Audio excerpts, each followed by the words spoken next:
everybody, and welcome to this week's Bodacity Show. Jeanette Anderson here, calling in from the road, and so I'm in a slightly noisy restaurant. I did try and pick the quietest one I could find, and it's a little challenging to control the environment, so I didn't get the windows closed, but I'm here. And I want to talk to you today about getting a testimonial or many testimonials to serve you and support you in your marketing. Now, sometimes along in the Bodacity Show, I often do interviews with subject matter experts to get you information and perspectives on how they grew their business, how they serve people, what they do, and their subject matter area of expertise. And we usually have experts like we did last week on our panel discussion on financial freedom and literacy for women. Was a great show, lots of positive reviews and lots of good information from women who are a fierce stand for your financial freedom. So if you haven't watched that episode yet, please do check it out either here or on our YouTube channel, The Bodacity Project. So today I want to talk to you about social proof. Now, I know many of you know or think you know that we need social proof, but I want you to stop and think about the role it plays.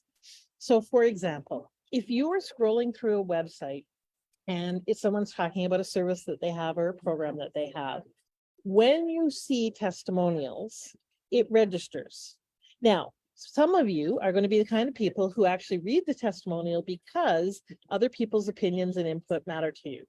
Some of you will read it from the point of view of if you are especially the supporting style, you want to know that people care about this person and that there's care in the process.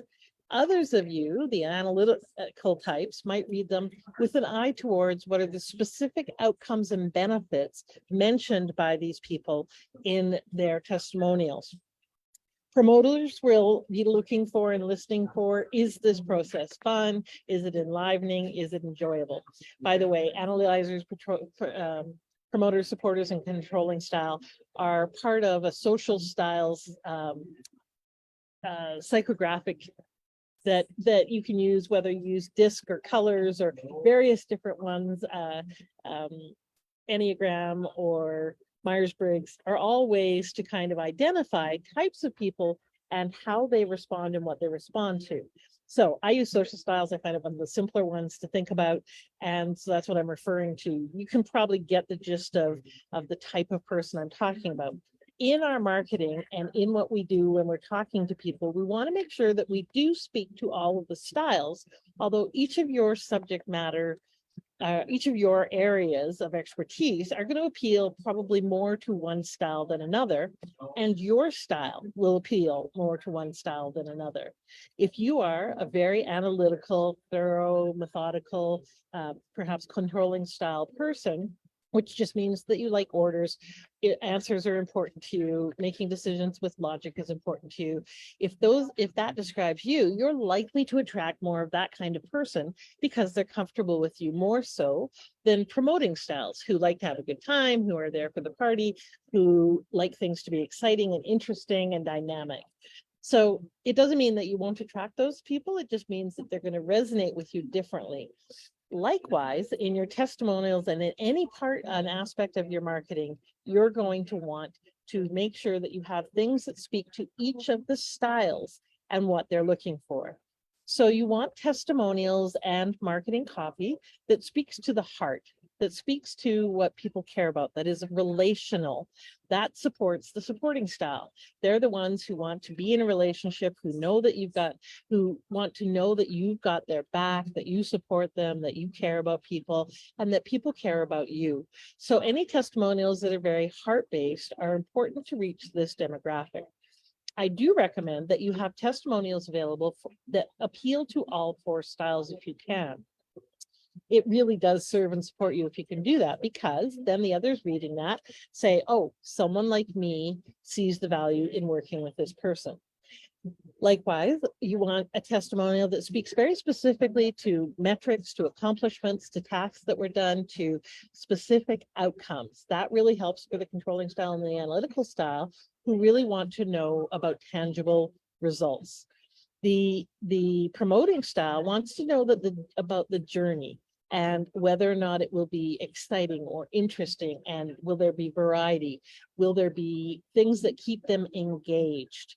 So your testimonial or case studies also need to speak to the excitement of the process, because excitement is important to those people.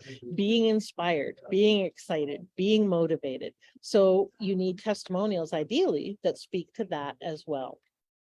Because you are a particular style, you will likely default to choosing testimonials that are more in your style. So when people, if you're a supporting style, and many of you are, especially if you're a coach or a healing practitioner, many of those come from that healing style modality. If that's the case, you're more likely to feature the testimonials that are more about connection, because that's so important to you. But please make sure you attend to creating and using testimonials that are also about results, about the journey, about the process, about the fun, about the motivation, about the inspiration. Those different aspects are important as well. Now, that's talking about the different styles. How do we use testimonials? So yes, you know that you want to use them as whenever you are marketing. You want to use them when you want to build and increase credibility. So basically throughout all of your marketing, I recommend that you put them in lead magnets, that you put them on your website, that you have ideally a separate sheet of testimonials. What I have is one for speaking, one for coaching, and one for workshops or training. I've been in the business for a while, so I have a lot of testimonials. If you don't and you're starting out, you can put them all together. That's fine. And even if you only have one or two, that's part of why I want to talk to you today about how do we go get more? How do we create a continuous process of getting testimonials so that you have that social proof for those that want it. Now, as I mentioned, when you're scanning, just notice your style. When you're scanning through something you're looking at potentially purchasing or working with someone, even if it's a free group that you're joining, you're going to be consciously or unconsciously checking for value. Does it align? Does it resonate with you? And does it seem valuable? People can talk about the value in their program all they want, but it's them talking about it. And we take that with a grain of salt. We tend to discount people's promises until and unless we know that that's true and valid. So in marketing speak, most people think that it's marketing fluff, and they may or may not find it credible. So in your marketing language, of course, you want to be as specific as possible. Don't use fluffy generic terms. Don't make it sound like good marketing speak. Make it sound like you were having a conversation with that one person, because all good marketing is a conversation with one person that many others are listening to. And those many others are probably similar to that one person you're talking to. So they will pick up what you're laying down. But don't try and be all things to all people in your marketing. That just makes you nothing special to anyone. It doesn't resonate, and it's not going to land with people. So I want you to really focus on having a conversation with one person. That one person is your ideal prospect, your ideal client. Likewise, your testimonials are other people talking about you. So that can be really beneficial because they can say things that you may not be comfortable saying about yourself. Most people are terrible at self-promotion and are awful at selling and marketing themselves. Like, let's just tell the truth, especially women. We've been brought up to say, don't get too big on yourself. Who do you think you are? Don't brag, etc. When in reality, it simply is telling people the truth. Here's who I am. Here's what I give, the value that I provide. Here's the benefits of it. And here's the results that we've created, myself and my clients. It just is what is. Men don't have as much of an issue with saying, here's what is.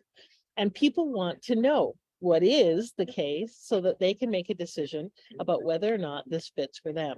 So you're doing them a great service when you provide social proof. Social proof simply means someone else is endorsing or advocating or providing their experience so that it's more credible. You know, why it's more credible when Sally says it than I say it really is kind of, questionable, because who knows, Sally could be a flake, but it is in people's minds. Okay, so what I want you to do is take a look at, first of all, the existing testimonials you have. I'm assuming you have some, and if you don't, we'll talk about how to get some. Do they have a variety of different styles of testimonial that meet different demographics where they live and what's important to them?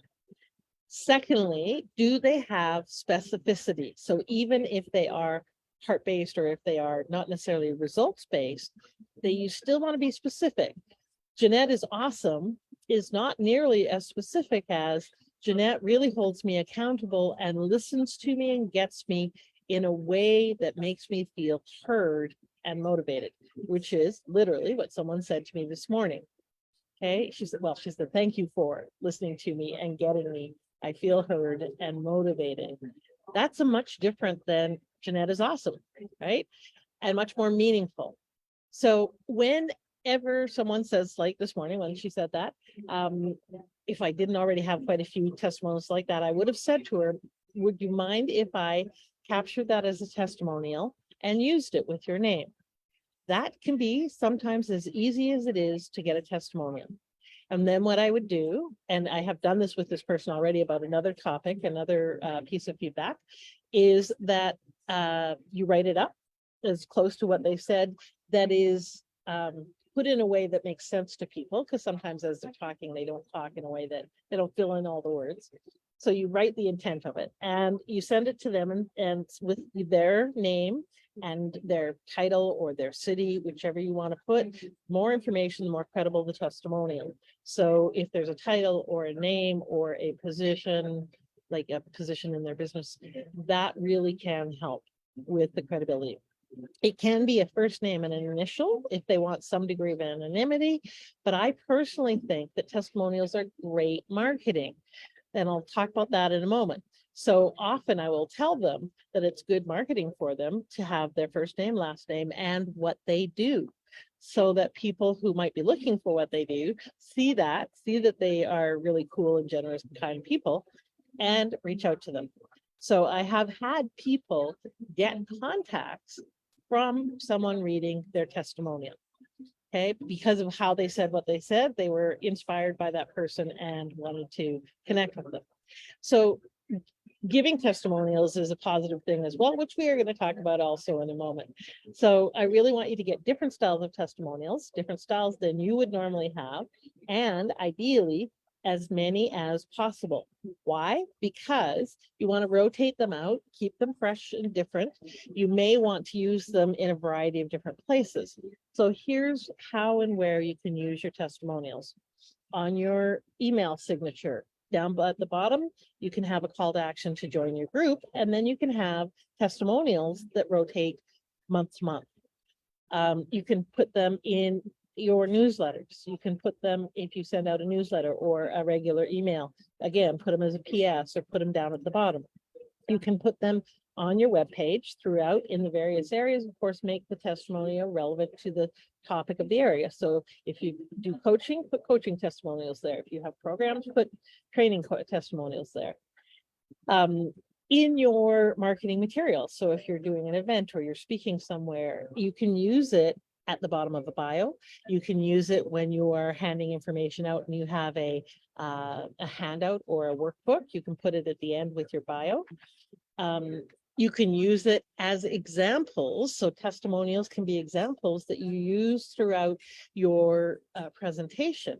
So you can talk about how to do something if you're educating people on a topic, and then have a testimonial of someone who says that they got results by doing this.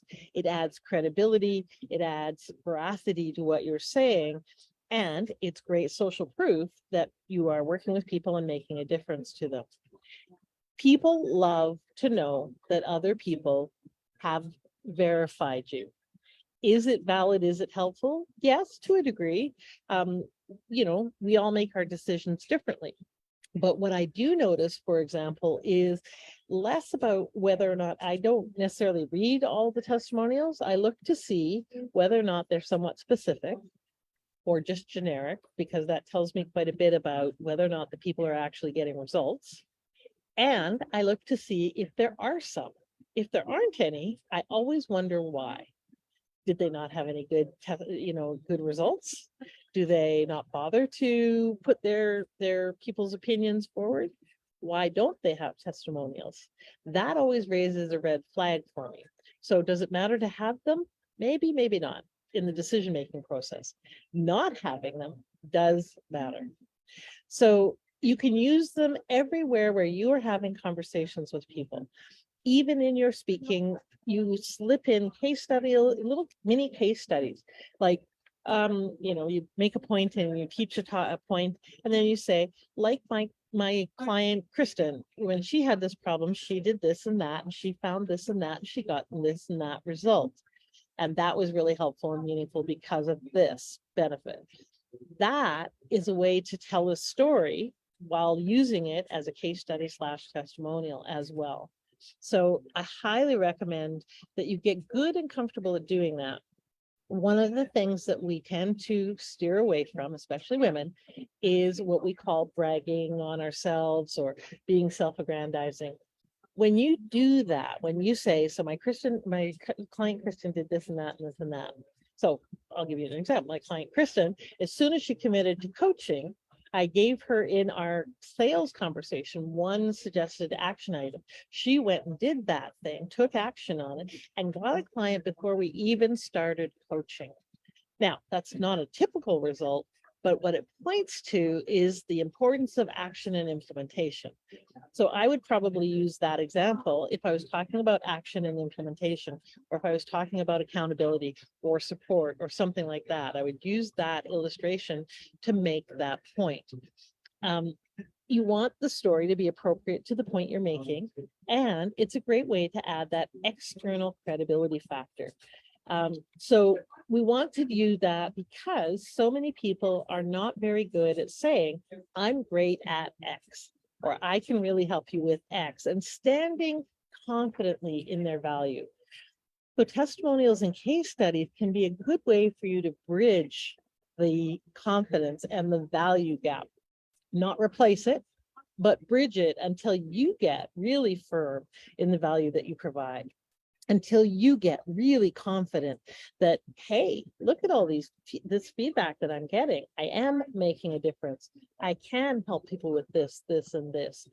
So really, truly, the number one reason for you to get as many testimonials as possible is for yourself, is to reinforce in your heart and mind the value that you provide, the difference that you make, and specifically how people are better off because of you. That's the number one reason for getting a lot of case studies or for testimonials and case studies. The number two reason is social proof. It helps with the know, like, trust factor, especially trust, when other people endorse you. The third reason is it points to credibility and longevity. It points to a results focus.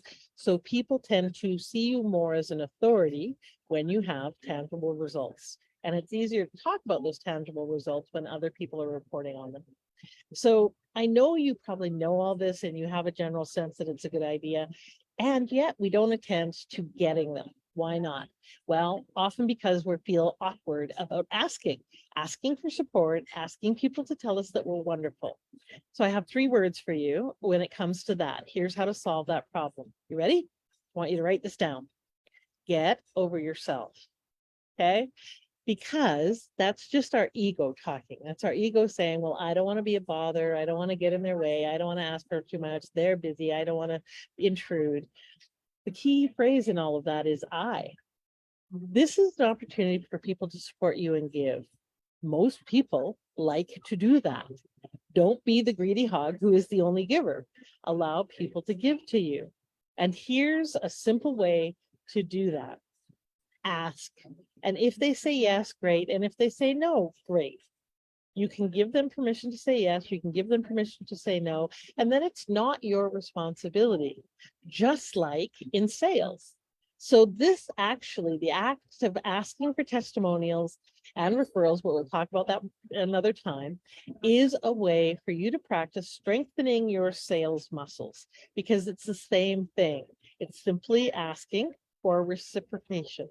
You have been providing value, And therefore, you've asked for them to reciprocate by providing value to you in the form of an honest statement about the value they received. And people enjoy doing that. I want you to think about it. When someone has asked you for a testimonial, unless they did a shitty job, do you mind? No, generally we are pleased when we're asked. Now, we might be busy and we might forget, it might slip, but that's not because we don't want to do it for that person. So what I really highly recommend is that you simply ask and make it simple. Put a process in place. So there's 3 things that I want you to do. One is put a process in place where you automatically ask. Now you can do that in the form of a live exit interview with your client or your customer. You can do that in the form of a written exit interview with your client or customer. So a survey that you send out afterwards by email. I recommend the live, but you do whatever fits best for you. And that survey or information simply says, what did you value or most about our work together? Why was that meaningful to you? So you want to know not only what it was, but why it mattered. What were the benefits of it? Because that will give you benefit language. What was the issue you were dealing with? So this is actually the first question. I went out of order. What is the issue you were dealing with when you came to me or wanted to work with me? What was the problem you were solving? So you want to put some context in it. What was the problem they were solving? What was the outcome you were looking for or the solution you desired? So where were they? Where did they want to go? That gives you context in case you want to turn this into a mini case study. So you can use this template in this format for getting both great testimonials, but also mini case studies. So what was the problem? What were you looking to solve, or where did you want to go? What was the result of our work together, and what did you value about our work together? Okay, that tells them, that gives you the information about how you help them bridge the gap. What would you tell others about our work together? What would you tell others about me? So I would say, what would you tell others about Jeanette? Then the last question is, may I use your feedback in my marketing? If yes, please put your title or city below, and I will use it with your name for the testimony or the marketing. So may I use your feedback in my marketing? If so, please put your name and title below, or name and city below, whichever you use. I recommend that you ask that at the end of every client work that you have done. If you are not doing that, institute that as a practice and do it within either, just if you've been working with them long-term, you want to do this actually. So if you're working with someone 6 months, you want to do it somewhere in the middle and near the end, but before the end, and then a month or 2 later, or a week or 2 later, depending on the kind of work that you're doing. If it's a shorter engagement, let's say 3 months coaching, I do it at the end. So that they can have some time to kind of, at the last call, we go over all the wins and the benefits.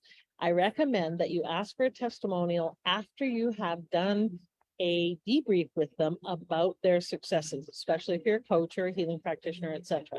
We always go through what are the successes and the achievements during our work together. What still needs to be done, that sets up selling them the next package if that's appropriate.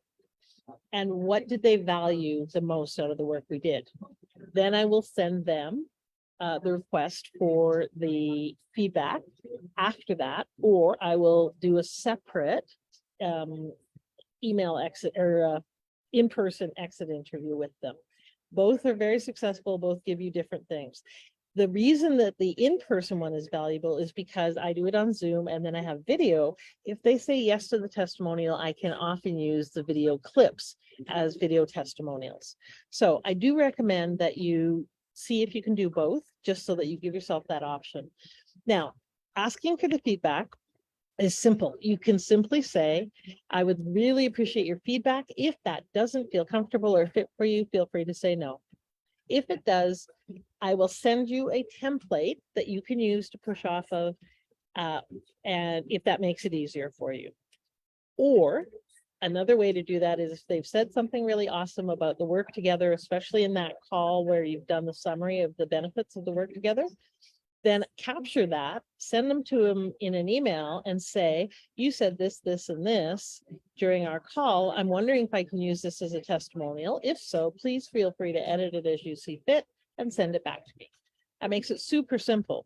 They already said the gist of that. You've done all the work for them, and most of them will simply just send it back and say, yeah, that's great, go ahead.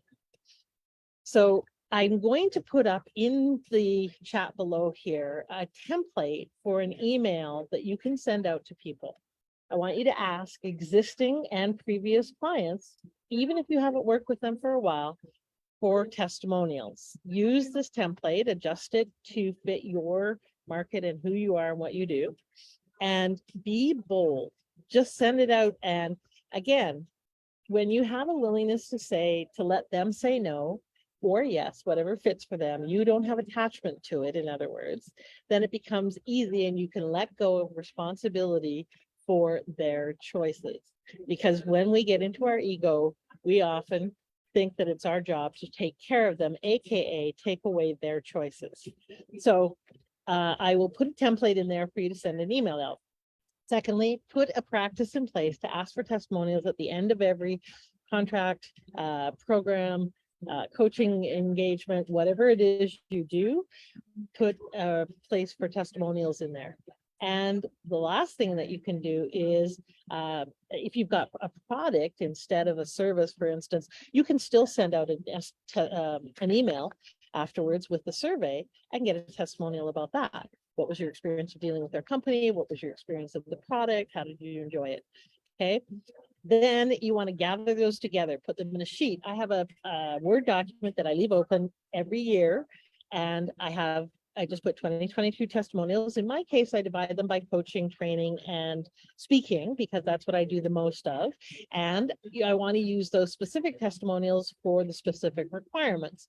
If I'm looking to speak at a conference, they don't care if I'm a good coach. They just want to know if I'm a good speaker and if audiences like my work. So I only send them speaking testimonials. I have created a testimonial sheet for each of those three areas. In my case, it's front and back. It has pictures of my clients. I had it set up on Fiverr. It literally cost me, I think, $10 per sheet to have them done. They look nice and professional. When I'm talking to some prospect about potentially coaching with them, or someone about speaking on their platform, whether it's a podcast or a stage, or I'm talking to someone about buying my Wings Academy program, which is my 6-month program, I send them the testimonial sheet along with the other information. I don't necessarily mention it. I just attach it as an extra bonus, if you will. When they open it up and see all of those relevant testimonials, it adds weight to their decision. It helps them make that decision. And it gives them specific feedback about some of the benefits of whatever it is I'm talking to them about. So have those pages created, go to Fiverr or Upworks to find someone to lay them out graphically for you. If you don't have a lot of testimonials, start now. Gather them, and I recommend you do go back to everyone and anyone who you have done work with, including unpaid clients. If you're a relatively new coach or a new practitioner, then go to your practicum people and ask them to give you testimonials. It's a simple thing, but it's a thing that most people avoid because they are afraid that they're imposing or being pushy or putting people in uncomfortable positions. You're not. You're giving people an opportunity to give. And to help you with reversing that, here's your first piece of assignment before you do all of those things I just mentioned. Be the source of that which you want more of. So I want you to think of 2 people who have helped you, or programs, or whatever it might be. And I want you to write a testimonial that you send to them today. So be the source of that which you want more of. Make giving testimonials a constant practice. It gives you a foundation of appreciation, and you recognize how easy it is, how beneficial it is, how good that person feels when they get it. Makes it so much easier for you to ask. When you know you feel good doing that, you can trust that other people do as well. It will make it easier for you to ask and receive those testimonials. All right. So you're doing it for other people. Remember, you're asking for these testimonials. Yes, for you. Yes, it helps your ego. Yes, it does give you feedback about what's working and how to build on that and what's not working. But more importantly, what it does is it really creates that connection of reciprocity. You feel better about someone when you've endorsed them. You feel better about your decision to work with them when you've endorsed them. So it really does help them in terms of really getting the value from working with you. So it's a gift all the way around. So be generous. We're moving into the gifts giving season. Part of why I want to talk about this now is I want you to get into the habit of being the source of that which you want more of now and ongoingly, but especially as we're moving into the holiday season. So the gifts that you can start giving is to make it a practice to set a number. It might be 2 or 3 a week, and for the next 3 or 5 or 8 weeks to the end, now to the end of the year, even if it's one, send one testimonial a week to someone who has done something of benefit. And by the way, that can be as simple as leaving a little thank you card. I have some that I've printed up. I don't have one handy to show you that says, thank you, you made a difference today, that I leave with waitresses or hotel people or whatever. And I will often write a little testimonial about them and why they were good, why their service was good, what I appreciated, and I will give it to their manager on the way out. That's a way of giving a testimonial. So be someone who witnesses, notices, appreciates, and acknowledges good in the world, so that you can be someone who claims, embraces, accepts, and uses the good that you are in the world to really reach out to people and help them get in connection with you, know you, like you, trust you, and buy you. All right. I hope this has been helpful, encouraging reminder. I know that most of you know this, but to know and not do is to not know. So, my friends, let's go get a whack of testimonials to incorporate into your marketing in the new year. Get them now, start asking for them now, ask repeatedly. People are busy, they just need reminders. Do not be afraid to ask up to 4 or 5 times. And you can simply say on the first one, here, I'd like this. The second one, you might not have seen this. The third one, hey, I don't want to bug you. I just want to let you know if it's a no, feel free to let me know that you don't have time. And or is there any way I can make this easier, right? Reach out multiple times. Chances are very good they're just busy. So I am going now to go and write 3 testimonials that I promised people a while ago, a month ago, and haven't yet recorded for them or sent them. So I'm going to go eat my own dog food. I hope you have a wonderful day. Please go and get lots of testimonials to use in your marketing, to use in your self-validation, to use to help people make better decisions, to give people opportunities to give back to you and support you. There's so many wins in this whole arena that I want you to have fun with it and enjoy the process. All right, my friends, have a great week. Be bodacious, be bold in your requests, and I look forward to seeing you soon. Bye for now.